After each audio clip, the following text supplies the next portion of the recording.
Support చేస్తారు. Central government ఒక purpose తీసుకుందంటే అది ప్రజల్ని ఇబ్బంది పెట్టేందుకు కాదు, మంచి కోసమే చేసింది అనుకున్నా. కానీ ఇక్కడ ఏమవుతుందంటే అర్బన్ పీపుల్ ఖచ్చితంగా ఆల్మోస్ట్ మీరు చెప్పినా చెప్పకపోయినా బర్త్ సర్టిఫికేట్ తీసుకుంటారండి.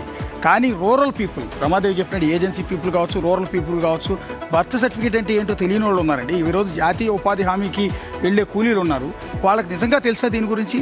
అందుకని ఒక సిస్టమేటిక్ మేనర్ అమలు చేయాలి. ఎట్లా అంటే ఏ బిడ్డ అయినా డెలివరీ ఇంట్లో కాదు కదా, ఇవాళ రేపు ఇంట్లో పురుడు పోసుకునే కేసులు చాలా తక్కువ ఉన్నాయి. మ్యాక్సిమం గవర్నమెంట్ హాస్పిటల్కి పోతారు లేదా ప్రైవేట్ హాస్పిటల్కి పోతారు, అంతేనా? సో అలా వెళ్ళినప్పుడు గవర్నమెంట్ హాస్పిటల్లో సిస్టమేటిక్గా బిడ్డ పుట్టిన వెంటనే బర్త్ సర్టిఫికేట్ అక్కడ నుంచే హ్యాండ్ ఓవర్ చేయాలి. బిడ్డ డిశ్చార్జ్ అయ్యి ఇంటికి వచ్చే లోపే బర్త్ సర్టిఫికేట్తో సహా వాళ్ళు వెళ్ళిపోయేటట్టు ఉండాలి. ఈ సిస్టమ్ను మనం మెయింటైన్ చేయాలి. ప్రైవేట్ హాస్పిటల్ ఆల్రెడీ ఇంప్రూవ్మెంట్ అవుతుంది. ప్రైవేట్ హాస్పిటల్ ఇప్పుడు ఎక్కడ బిడ్డ పుట్టినా కూడా వాళ్ళు ఇమీడియట్గా కన్సర్న్ అధికారులకి సమాచారం ఇస్తున్నారు. బర్త్ సర్టిఫికేట్ ఇచ్చిన తర్వాత వాళ్ళు బయటకు వస్తున్నారు. ఇంప్లిమెంట్ చేయాల్సింది గవర్నమెంట్. 2 ఏజెన్సీలో పిహెచ్సి లాంటి చోట కొంతమంది డెలివరీ అవుతుంటారు, కొంతమంది ఇళ్లలోనే పురుడు పోసుకుంటూ ఉంటారు. అలాంటి వాళ్ళందరికీ లోకల్ అంగన్వాడీల చేతో వీళ్ళ చేతో ఆ సర్టిఫికేట్ లాంటివి ఇప్పించేస్తే ఈ కొత్త సిస్టమ్ ప్రతి ఒక్కళ్ళు కూడా ఓన్ చేసుకుంటారు.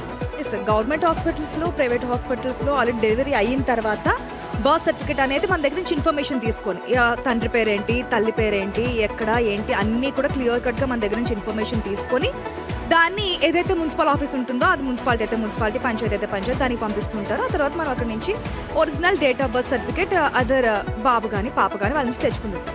ఇప్పుడు ఎందుకు 2 సంవత్సరాల తర్వాత కోర్టు పర్మిషన్ కావాలంటున్నారు. దీంట్లో ఒకవేళ గిరిజనులకి వాళ్ళకి తెలియదు కాబట్టి దానికి సంబంధించి ఏ యాక్షన్ తీసుకుంటుందో చూద్దాం.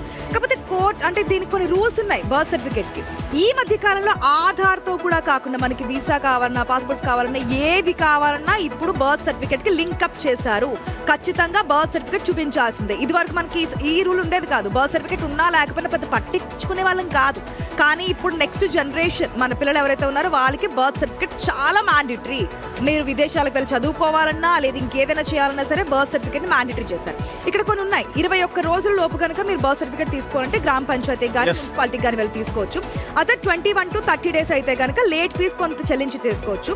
30 రోజుల లోపు నుండి 1 year ఉంటే కనుక అక్కడ ఉన్నతాధికారుల దగ్గరికి వెళ్ళి అక్కడి నుంచి తీసుకోవచ్చు. ఆఫ్టర్ 2 years తర్వాత మాత్రం, 2 సంవత్సరాల వరకు మీరు తీసుకోలేదు, ఆఫ్టర్ 2 సంవత్సరాల తర్వాత తీసుకోవాలంటే మాత్రం కోర్టు దగ్గరికి వెళ్ళి ఆ కోర్టు దగ్గర పర్మిషన్ తీసుకొని అప్పుడు అక్కడ ఏదైతే వాళ్ళకి మళ్ళీ కొన్ని ప్రూఫ్స్ ఇవ్వాల్సి ఉంటుంది. ఆ ప్రూఫ్స్ అని ఇచ్చిన తర్వాత మాత్రమే మీకు బర్త్ సర్టిఫికేట్ అనేది అలా చేయడం అనేది జరుగుతుంది. సో ఇవన్నీ ఉంటాయి కాబట్టి ఇప్పటి నుంచైనా జాగ్రత్తగా ఉండండి. బర్త్ సర్టిఫికేట్ దేని తీసుకోవాలి, ఎప్పుడు తీసుకోవాలి, దానికి రూల్స్ ఏంటి అనేది పుట్టిన వెంటనే ఆల్రెడీ చాలా మంది వరకు చెప్తున్నారు. ఒకవేళ తెలియని వాళ్ళకి మీకు తెలిస్తే కనుక అది. ఈ సందర్భంగా ఒక క్వశ్చన్ రైజ్ అవుతుంది. తప్పుడు సర్టిఫికేట్లను అడ్డుకునేందుకు ఇదే మార్గమా? ప్రత్యామ్నాయ సరళీకృత వ్యవస్థ ఎందుకు తీసుకురాలేకపోతుంది? Yes, that's why we're asking. And next డిఎన్ఏలో ప్రభుత్వ ఉద్యోగం అంటే ప్రజాసేవ, కానీ కొందరు ఉపాధ్యాయులకు అది సైడ్ ఇన్కమ్ కు లైసెన్స్ గా మారిపోయింది.